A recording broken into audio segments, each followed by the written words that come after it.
All right. Well, yeah, thank you, Jayla. Jayla was like my advisor on this whole thing.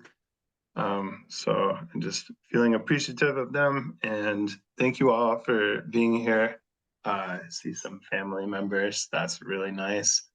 Yeah, and for supporting us interns. Um, yeah, I go by Matt. Here's my email. There's my pronouns, and this is what I'm talking about. I Yeah, I live in Tacoma. I'm an intern this year, and I identify as like a very imperfect garden. Like my lawn looks horrible, but I'm usually having a pretty good time. So and I love seeds. This is really fun for me to put together and do. So yeah, we will start with a land acknowledgement. To ground us in land and place and history. As a land grant institution, WSU recognizes that the Morrill Act of 1862 established land grant institutions by providing each state with public and federal lands. Who has had access, either by law or social order, to those public lands have evolved over generations. We acknowledge that indigenous lands were taken by coercive and violent acts and disregard for legal government treaties. I recognize our native community members and their generations of stewardship despite their forced removal and their continued fight to thrive on their ancestral land.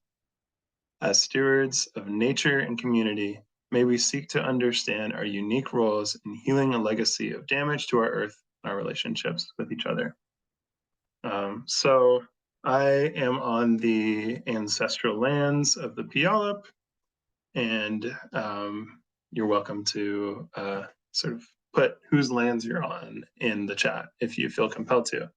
And here's a link to nativeland.ca, which is a great resource if you haven't checked that out yet. Yeah. So thanks. Here's what we're going to talk about. I guess I should say I'll try and look at the chat now and again and just like, pop out and look at questions. If you have questions or stories or anything like that, you're welcome to leave that and I'll try and get to it. So we're going to talk about why seed save. We're going to talk about kind of how to set yourself up for success with seed saving, what kind of like materials you might need, how to harvest seed. We'll do some examples, kind of ranging from mild, medium to spicy in terms of things you might grow in your garden and want to save seed from. We'll talk about drying and storing seeds, and we'll also talk about seed banks and seed swaps. Both here in Pierce County, close by in Tacoma, and beyond. Because one of the joys of having seeds is sharing seeds with other people and being shared with. But first, just want to say we're not going to talk about how to grow the seeds, lest this become a presentation about everything. There's a lot to learn. There is so much to learn that, there's pretty much a different method of harvesting seed for every single plant that you might grow, flower, annual, biennial, whatever. And there's a lot of people who know a lot about this, many, amazing local experts. But I like it. So hopefully we'll provide some tips and, a good survey of all this stuff. You see these little circles down here? These are 3 of our WSU Extension Master Gardener Program priorities. There are 9. This one is going to engage the priorities of local food, plant biodiversity, and climate change. What is seed saving? Well, it's when you take the seeds and you save them. Pretty much it. I don't have a great definition, but we're off to a good start. Any questions so far? Also, you can unmute if you feel a need to. Yeah. So the why of seed saving, right? You know, you might be wondering, like, hey, Matt, I can go to Ace Hardware and I can get seeds for $1.99. Yeah, that's great. That's true. Seed saving helps you get seeds for free 99. And you can have a pretty reliable supply of seeds. You can have a lot of seeds. And you can choose the plants that are successful, right? And the more seed you have, the more you can grow, the more seeds you get, on and on and on. And it's a nice way to keep kind of a reliable supply. Yeah, another reason is, right, as agriculture has become industrialized, especially over the last 120 years or so, we've lost hundreds of species from our backyards. So there's definitely a need to preserve these species and preserve like a diversity of organic crops, right? Because privatized agriculture, it's not doing that for us. I think one of my favorite things about seed saving is that it lets me into the life cycle of a plant in a way that even if I just grow something from seed that I don't necessarily pay attention to, right? So you're kind of following the cycle of something like kale, for example, throughout the summer. It overwinters, and then next year it sets flowers, sets seeds, and then it dies. So it kind of helps me to pay attention a little bit more, to sort of follow the life cycles of the plants a little more closely. And they keep adapting year after year. So there's not really any such thing as like a finished variety. Yeah, and of course you can pick the cute ones, you can pick the tasty ones, you can pick the disease resistant ones. We have some control over that. Yeah. And then on a large scale, seed saving is it's important, right? It's culturally important because right, ancestral foods have been transmitted through generations, whether it's migration, whether that's forced migration or not, right? People have been bringing their seeds with them and thus been bringing their cultures with them. As I said earlier, there's a lot of plants we're never going to see again, right? So seed banking is important. And then I'm kind of doing this backwards, right? But there's, try not to get too ranty about this, but with companies like Monsanto, for example, there is this idea that seeds are maybe no longer like a common good, things just to be shared among a people, but that they're like a commodity, which yuck, or intellectual property, which double yuck, right? Because of course these major companies, agribusinesses, they're trying to maximize yield and preserve certain traits that make these plants better commodities. And of course, like Roundup, right? Roundup can remain in the soil for months to years.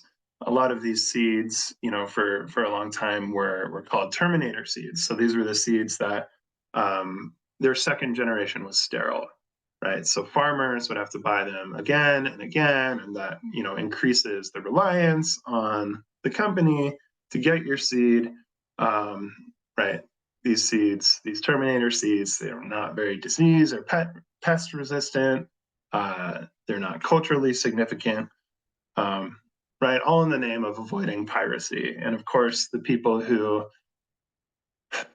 suffer from this the most are, the people in what might be called the global south. So I don't know if y'all remember the earthquake in 2010. Monsanto pledged a $4 million gift of hybrid seeds, and they were treated with these toxic chemicals, and you couldn't touch them without gloves. And the Ministry of Agriculture rejected all the seeds, and then all the farmers in Haiti just danced around them and set them on fire. Right?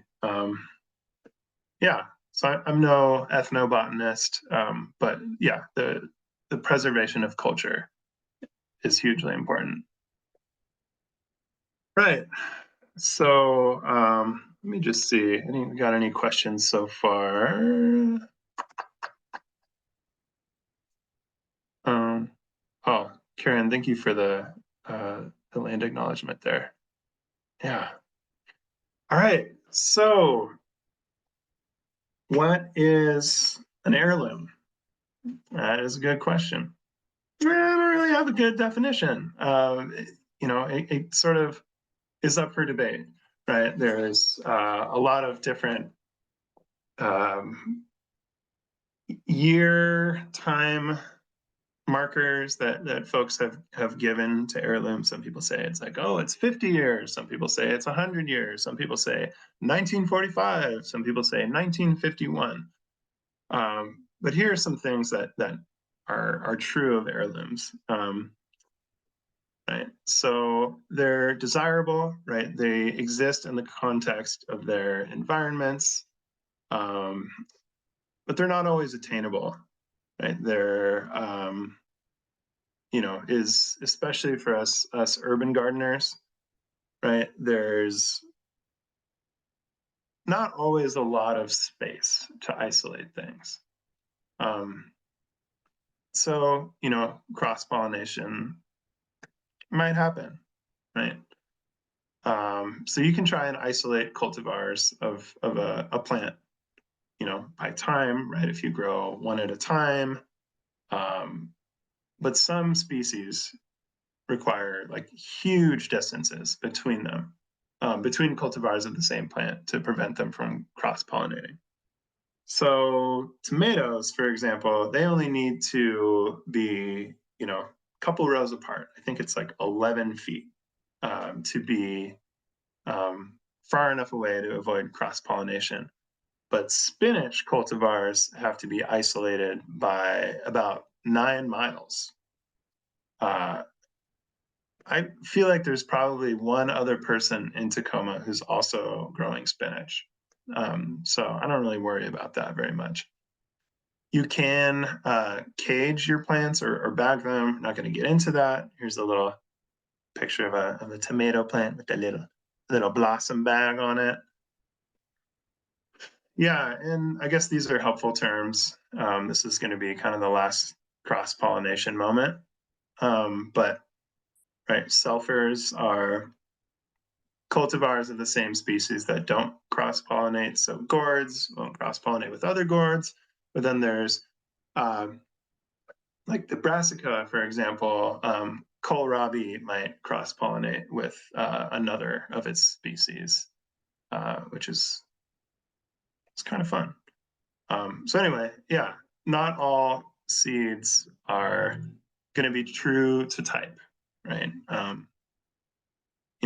Example, I moved here from Utah not too long ago. I brought some marigold seeds. What kind of marigolds are they? I don't know, but they are nice companion plants for my tomatoes. So I keep them around.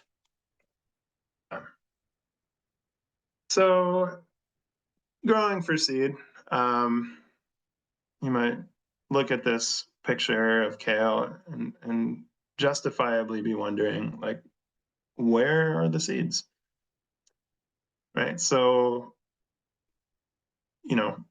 one of the things that is different about growing things for seed as opposed to just for snacks is that you'll want to leave some behind, right? So you might leave some kale to overwinter, right? So that in its second season, in its second year, it can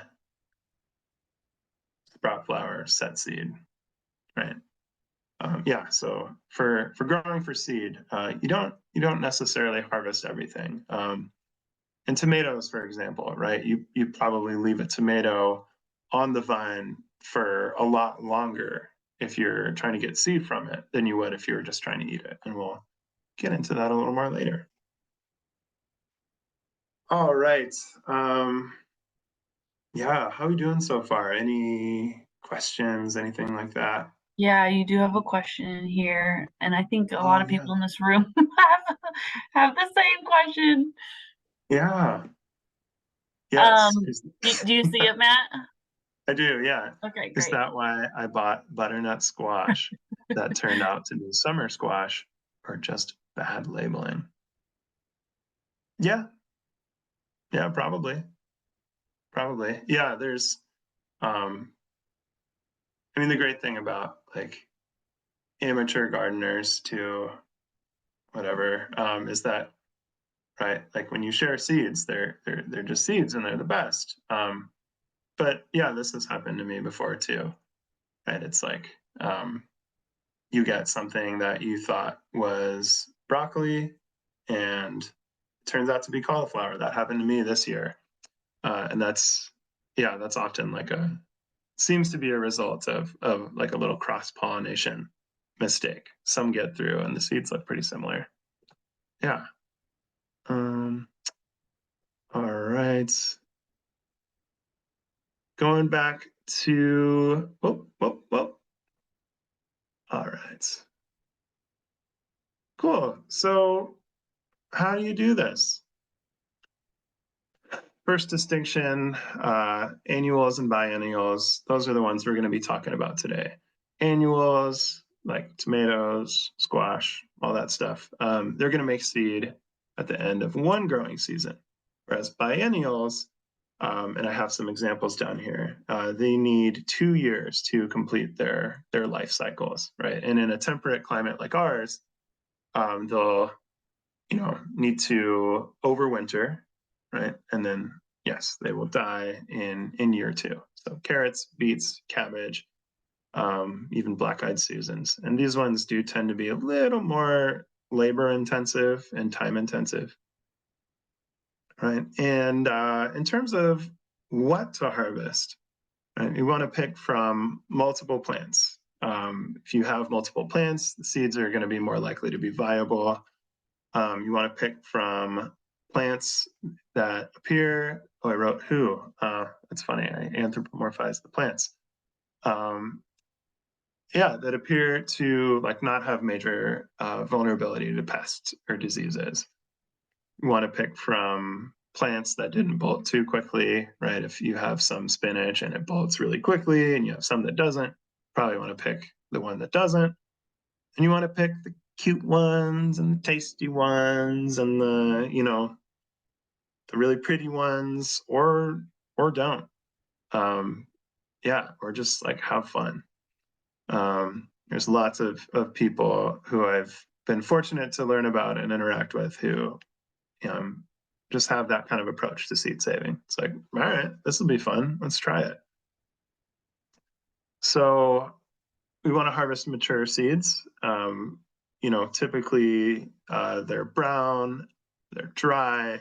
Their seed heads will lose most of their petals. Often they come in pods, depending on the plant. Like if it's a flower or a brassica or something like that, it'll come in a pod, and we want to catch those at the right time. So after they dry, but before they explode, basically. Yeah, and I mean, as far as just things that realizing we're not really going to get to,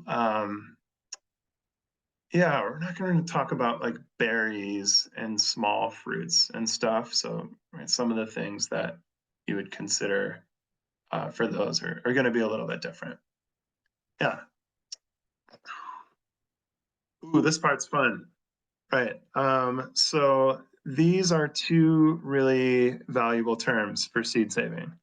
Um, right? When you get a seed from a plant of your choice, it's not really ready to just like go in a jar and sit there forever. So we do something called threshing, right?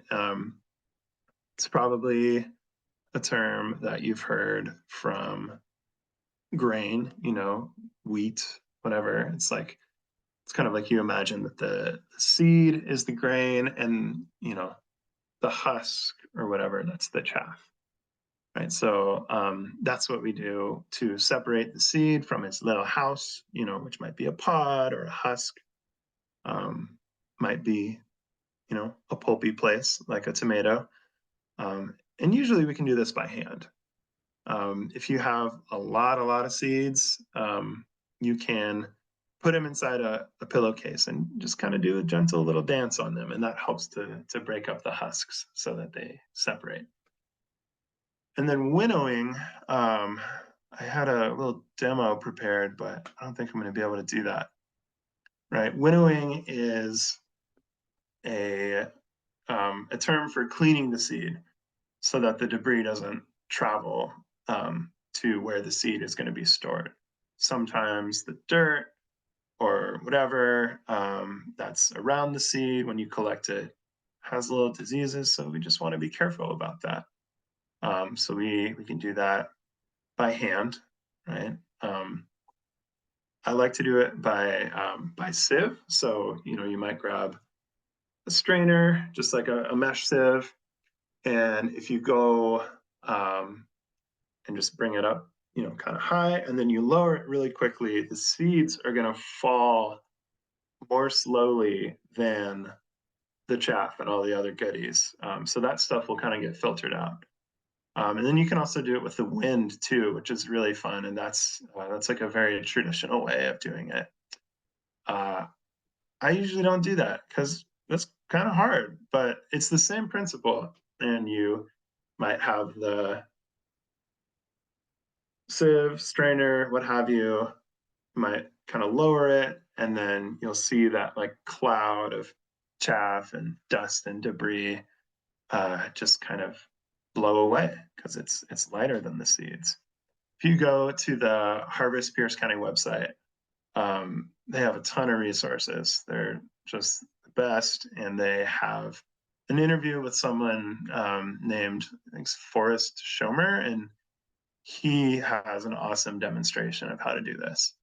Makes it look really simple. So, yeah, I would say winnowing by wind. It takes some practice. Usually a strainer is fine.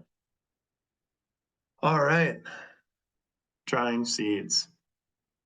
So seeds are really cool and a little unruly in that all they want to do is just germinate, right? So if there's a little bit of moisture and there's like a nice temperature, that seed's going to germinate, and then it's not going to do what you want it to do. So I'm going to make a little distinction here. We want to air dry all the seeds, not just the wet seeds. Wet seeds are the fleshy ones that are in the fruits, the melons, the cucurbits, the tomatoes, et cetera, et cetera. Dry seeds, not on the fleshy fruit. And we still want to air dry those. Yeah, you can use a pillowcase. You can use a plate. Plate is really good. You can use some wax paper. A lot of places that I have looked into recommend newspaper.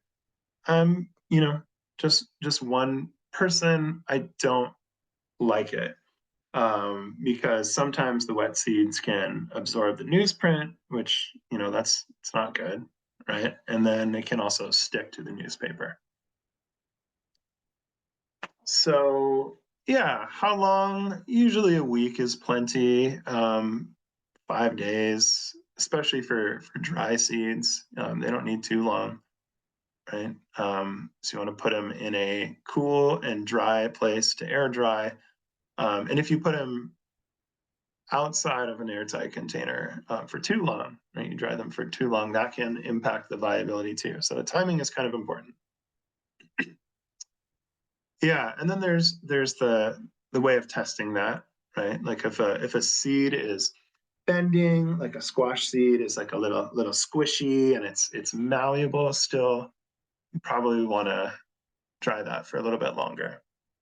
But if it snaps in half, like then that's a good time. Use a fan. I don't think it's fine not to. And again, yeah, important to kind of monitor the temperature. Room temperature usually fine if for some reason the seeds are up there and they're around 95 degrees. It's going to do some harm. Yeah, I've even seen people using like powdered milk and rice and putting their seeds in there to absorb the moisture. I Yeah, I can't really speak to that. I've never done it. All right. Claudia says, I use a fine mesh netting hung over a tray in my shed. The fine seed will fall through when I shake the netting. Not too much chaff comes with them. Yeah, that's awesome. Claudia, do you store your seeds in your shed using that netting, or do you tend to put them somewhere else? You can speak or chat or not answer. All of those are fine.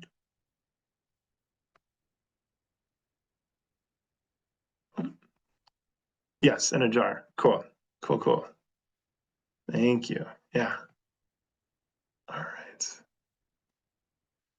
Cool. So storage, yes, jars. Anything airtight is the best, usually.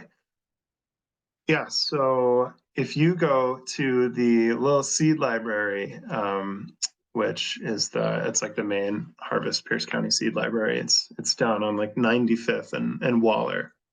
More on that later. They have these little cute coin envelopes you can put your seeds in, and they have little pens and you can label them, and it's the best. Jars work great so long as they're dry. This picture is my aunt gave me all these beautiful little spice jars when I graduated from college. And now some of them have seeds in them, and they're perfect. They're tight, and the lid you can even see through. So I got some hollyhocks in there. Yeah, and silica gel packets are great. I feel like you could just take one out of a beef jerky thing, and you'd probably be okay. But yeah, you can also just get some new ones, and those might work better. Keeping them cool, keeping them dry, out of the sunlight is important. There are some seeds, and if you look at, I don't know if everyone got the handout. It's kind of at the top of the chat. I can put it in the chat again. But if you look at that, there's a little bit of a viability chart. It says like, okay, here are some seeds. Here's how long they tend to last. Puts them into categories. Right, and some of the really short-lived ones, they're not as viable around room temperature, so we want to put them in the freezer. Parsnips, especially, those are really, really short-lived. Yeah, curious if anybody has any different methods or different ways that they like to do this. You're welcome to use the chat for that, or just blurt stuff out. That's also fine. But yeah, I'm usually a jar or an envelope person. So yeah. So another thing that's in your handout, won't get into it too much. Right, when a tomato falls off of the plant, it rots. Maybe an animal eats it and poops it out, and that's actually helping the seed become a little more disease resistant. So Some people swear by this for preparing cucumber seeds and tomato seeds for short-term storage, right? So if you're only going to ferment them, or you're going to ferment them if they're, only a year or so, that you're going to try and germinate them. So, all right, here's some examples with pictures in case you need a reminder on what corn looks like. Right, so remember we classified these as dry seeds or wet seeds. Corn is a dry seed. This one's pretty easy. The first three are going to be sort of in the mild category. So we want to remove the cobs after they're ready to eat.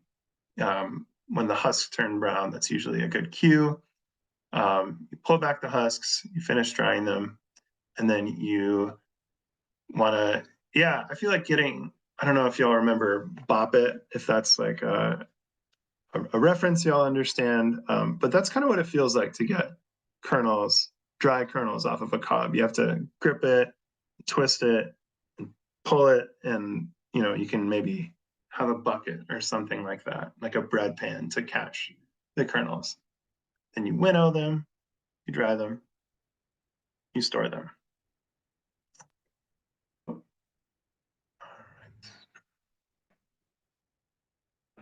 Spinach, it's another fairly easy one. Granted, I said this earlier, one of the things that make it hard is that, spinach loves to cross-pollinate with other spinach.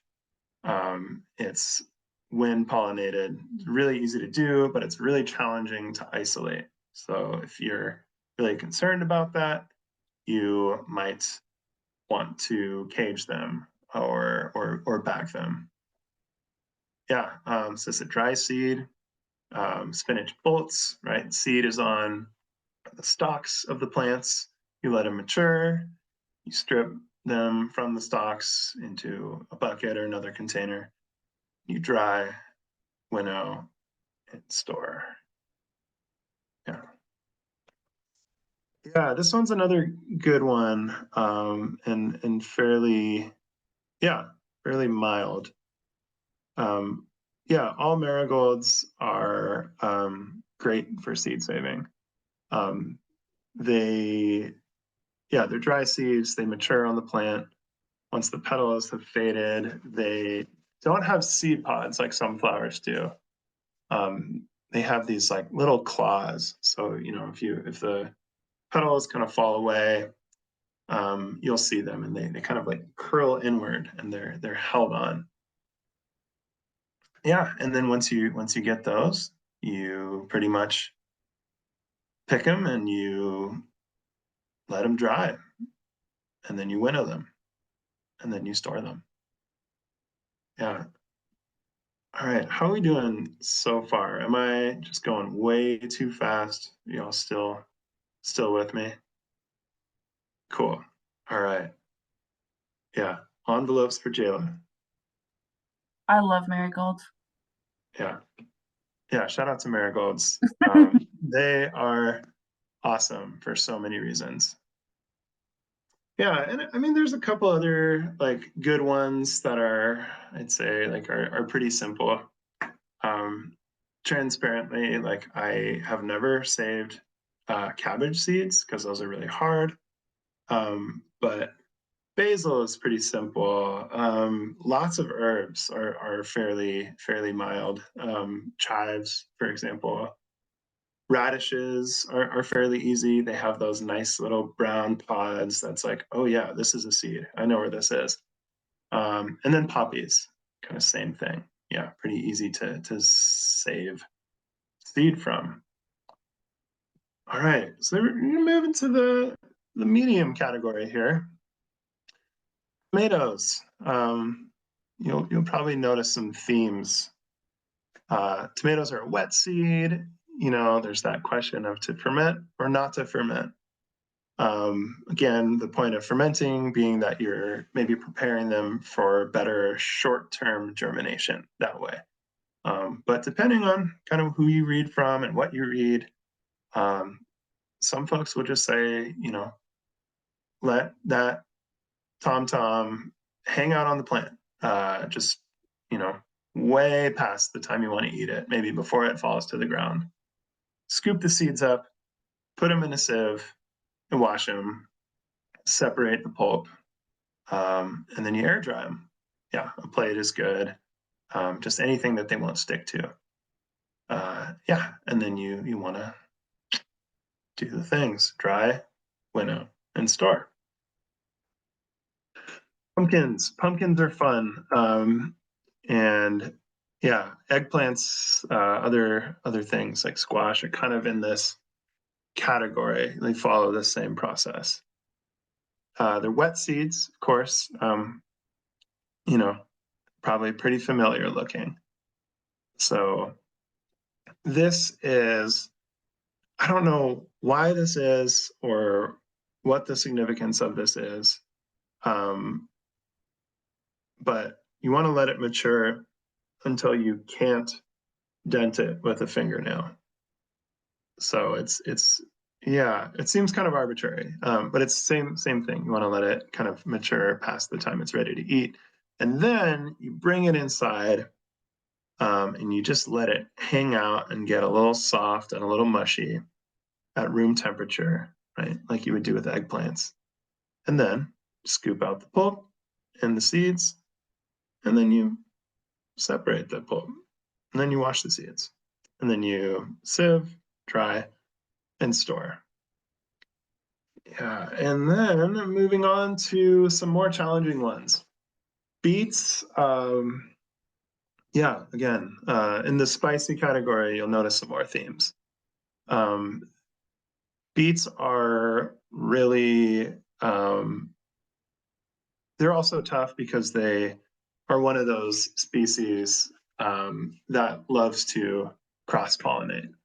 So I think the recommended isolation distance for beets is like 8 miles or something, which, yeah, most of us are not going to be able to achieve. So if you're really concerned about that, you probably want to cage them. Yeah, so it's a biennial, right? It will die after it sets seed in the second season. So you want to overwinter this one, let the plant flower and die back, and then kind of cut the stems off the beets, hang them upside down, and then strip the seed clusters off by hand once they're dry. Then you winnow, and then you store. And this is the last one. And cabbage is I think particularly challenging. It's pretty fun though. I'm gonna try this winter. Yeah, so it's another dry seed. It's another biennial. So yeah, you know what that means by now. It'll shoot up some seeds, some flowers, and then it'll die. And the flowers will come up in these really pretty shoots. Seed pods will turn brown, but at some point the seed pods will just go kabloomy, and then you have to collect all the seeds. So you kind of want to wait until the seed pods are dry, but not too dry. Like you might have to check them like every day once they're ready, because they will just kind of explode. So the pods are also they're pretty durable. So this is another fun thing to do. You can kind of like take 2 sheets, 2 towels, a pillowcase, and you put the pods in, and you just kind of trample them so that the seeds come out of the pods. Then you dry them, you winnow them, and you store them. All right. Whoa. Simmer down, teapot. Okay. Yes. You might be wondering, like, hey, I get tomatoes from Winco sometimes. What would happen if I just took the seeds from those? Well, the thing about the supermarket tomato is, you'll probably know, is that it's not really bred for anything except for just being shipped a long way, right? Which is why they're so mealy. It's not what you think it is. It's usually a hybrid. It gets picked and then force ripened with like the ethylene gas or whatever. Um, yeah, which is why they're so mealy. And the skin is really hard on those tomatoes. Yeah, they don't taste good. So that's probably not the kind of, like, you could do it. You could harvest those, but that's probably not the kind of gene copies you want, just hanging out in your yard. I'm gonna check the chat for a little bit. Uh,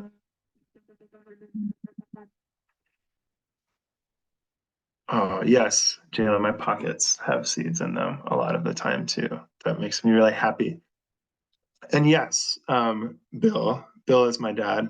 Yes, you do want to let the spinach complete its life cycle. Yeah, yeah.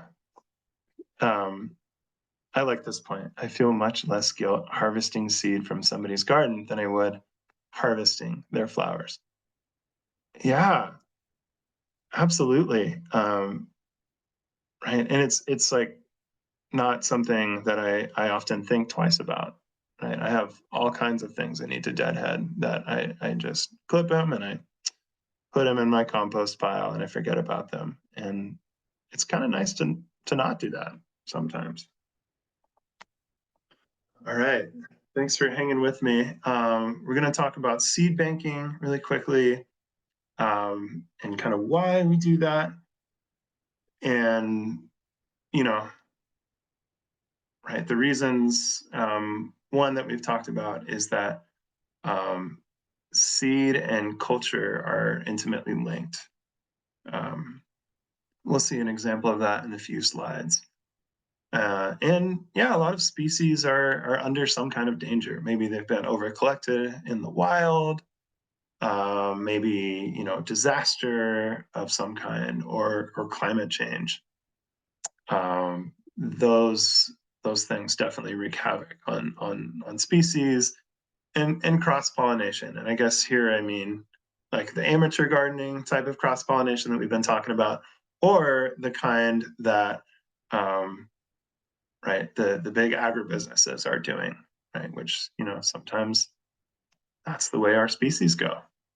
So it's nice to protect our seeds. Here's an awesome resource. The Seed Savers Exchange is a farm and workshop and learning site. They also sell seed. They're based in Iowa. Um, I think these little things are so cute. Here's some beans. Um, and they do all kinds of courses, and they have an amazing website. Yeah, so as a learning center and as a seed bank for something like 900 varieties of heirlooms, they're incredible. Yes, culture, right? So this is like one of my favorite examples of this that I could find is the Cherokee Nation has a seed bank that preserves their own heirloom varieties and these ancient staple crops that people have been eating, um, yeah, forever and ever. And those get transmitted to next generations so that they can partake in, um, yeah, in traditional food ways and life ways. This one is so weird looking. You may have heard of it, and I'm spacing on the name of the organization that does this. It's like CGIAR, but I don't know what those letters stand for. Sorry. Yes, so this is up there at 79 degrees north of latitude, north of mainland Norway, in a place called Svalbard, next to a little town called Longyearbyen. This opened in 2008. It's the quote unquote Doomsday Vault.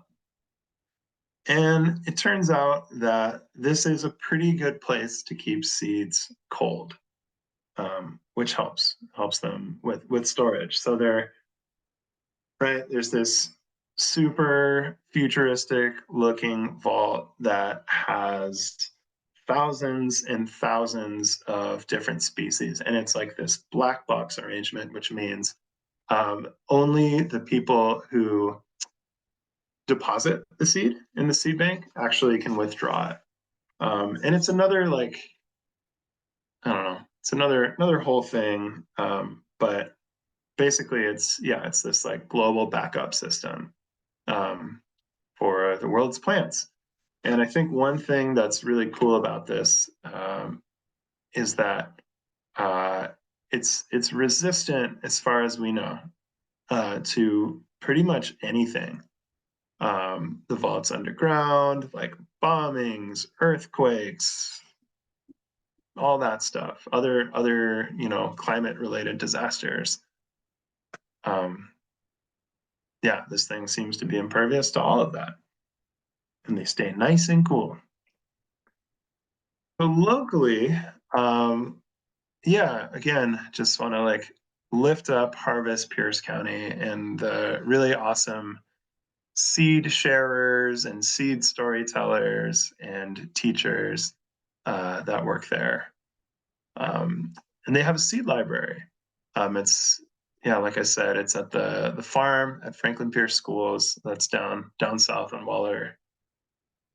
And they also have seed swaps. This one was in February this year. I don't know when next year's is, but usually a good time for it.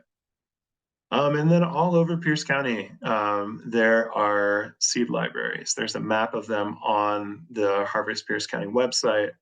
But even like Anderson Island has a seed library in its library. Yeah, Parkland, University Place, Stillicum, whatever. Yeah, most of the time, um, they're so much closer than you think. And then there's a little Facebook group. I don't do Facebook, but if y'all do, that's a cool one. Yeah.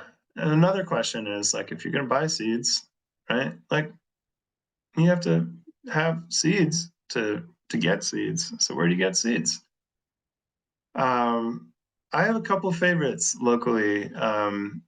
Deep Harvest Farm is absolutely a favorite, and fortunate to know the growers there, and yeah, that's a really great place to source them from.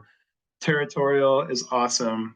Any seed source that has taken the Safe Seed Pledge, which, yeah, for the benefit of all farmers, gardeners, and consumers who want an alternative, we pledge that we do not knowingly buy or sell genetically engineered seeds or plants, right? And then the Seed Alliance Directory, that's another kind of like list of places that have taken the Safe Seed Pledge. So that's another good place to look. Yeah, another time where if anyone else has any other favorite places to get seeds, you can just throw that in the chat or blurt them out. It's okay to blurt. All right, we're wrapping up here. Yeah, Ross Gay, poet, gardener, essayist. Yeah, he writes, people saved these seeds because they love these seeds. And they thought, we might love them too, despite, and it's crucial we remember this, those people sometimes having just barely survived a drought or a famine or being rounded up on a forced march or put into the hold of a ship to hell. Whoever saved the seed loved us before they knew us, and some of them loved us as their world was ending. Our gardens archive that love. All right, it's about that time. Actually, I'll Amazing. go to resources here. This is included in that little handout, which I can put in the chat again. But yes, I'll put that there. Yeah, so that's it. Thank you for sitting with me for so long.